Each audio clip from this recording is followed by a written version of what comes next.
Moi, j'ai dit que dès l'entente des élections, le RDP s'est senti fébrile. Et c'est pour ça qu'ils ont recruté les canards boiteux qui disent qu'ils sont dans on a appelé les jeux 20 pour aller au secours, alors qu'en réalité, comme on dit chez nous en patois, on appelle ça les soldats sans armes. Moi, je voudrais revenir sur les faits.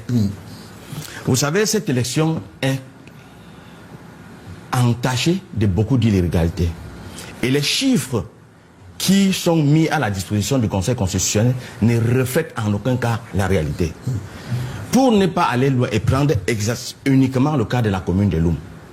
Dans le cadre de la commune de Loum, nous avons eu au total 13 200 votants. Et sur la base de ces 13 100 votants, à la disposition des PV que nous avons à notre disposition,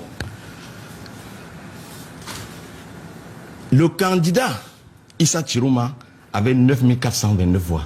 Sur les 13 000. Sur les 13 000. Et le candidat Bia, 2 202 voix. Et quand on revient maintenant à la commission départementale, non seulement le nombre de votants a augmenté, est passé de 13 209 à 13 473. Mais également, qu'est-ce qui se passe? On se rend compte que le candidat, le candidat Paul Biya a 5 490 voix et le candidat Issa Chirouma 6 370 voix. Vous savez, si une élection est gagnée, on n'a pas besoin de mettre le pays en état d'urgence. On n'a pas besoin de déployer l'armée. On n'a pas besoin de faire protéger les maisons. Parce qu'en réalité, une élection qui est gagnée devait être un moment de liesse. Ça devait être un moment de joie. Parce que quand vous venez ici vous gargariser en parlant de l'élection du président de la République dans le nord-ouest et dans le sud-ouest, j'ai des compatriotes qui vivent avec moi dans la ville de Loum. Et vous savez qu'en majorité, il faut dire qu'au moins 50% de la population du nord-ouest sont déportés. J'ai des compatriotes. 50%. La population du nord-ouest, je dis en moyenne, dans le cadre,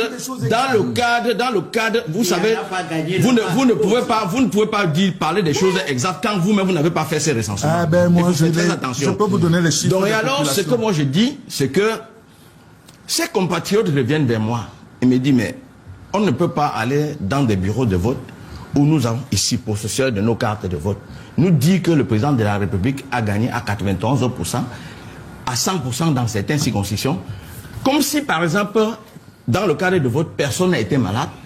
Et d'ailleurs, le fichier électoral qui a été mis à la disposition de l'ECA, vous êtes sans ignorer que c'est après les élections que le toilettage le fichier réel a été promulgué. Donc, pardon? Non, ça c'est pas votre problème. C'est votre louche, on va l'alléger. Donc, c'est pour dire que dans le cadre de ces élections, il faut dire que l'ensemble, la plupart des Camerounais ne se reconnaissent pas en ces résultats. Et quand vous allez dans tous les départements, si déjà le chef de l'État, dans le bureau qu'il a voté lui-même, il n'a pas eu la majorité absolue, si dans son samedi natal, il n'a pas eu la majorité absolue, vous ne pouvez pas venir ici, vous ne pouvez pas ici justifier du fait que Monsieur le Président de la République a eu 100% dans ses circonscriptions, dans ses... Vous le laissez terminer.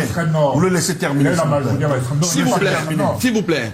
Je voudrais donc, de ce fait, Monsieur Bouba, vous savez, de ces résultats, je fais une lecture assez simple. Que déjà dans un premier temps, les Camerounais ont démontré que ce tribalisme qui est instrumentalisé n'est pas leur quotidien. Ça, c'est un. De deux, vous ne pouvez pas imaginer que dans une république comme la nôtre, on dit qu'il y a des fiefs qui sont réservés au président de la République au point il a 100%. Est-ce que c'est faisable? Ce n'est pas faisable.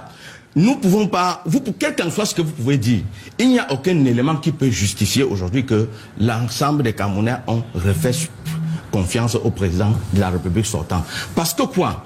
Parce que comme l'a dit la grande sœur Ariane Ekouin, mais le président ne peut pas être élu. Et c'est des autres qui exercent le pouvoir à leur place. Et d'ailleurs, si tant était le cas, nous sommes aujourd'hui dans une période extrêmement difficile. Mais nous n'avons pas suivi celui qui est garant de la République se lever et donner et dire quelque chose au Camerounais pour permettre à un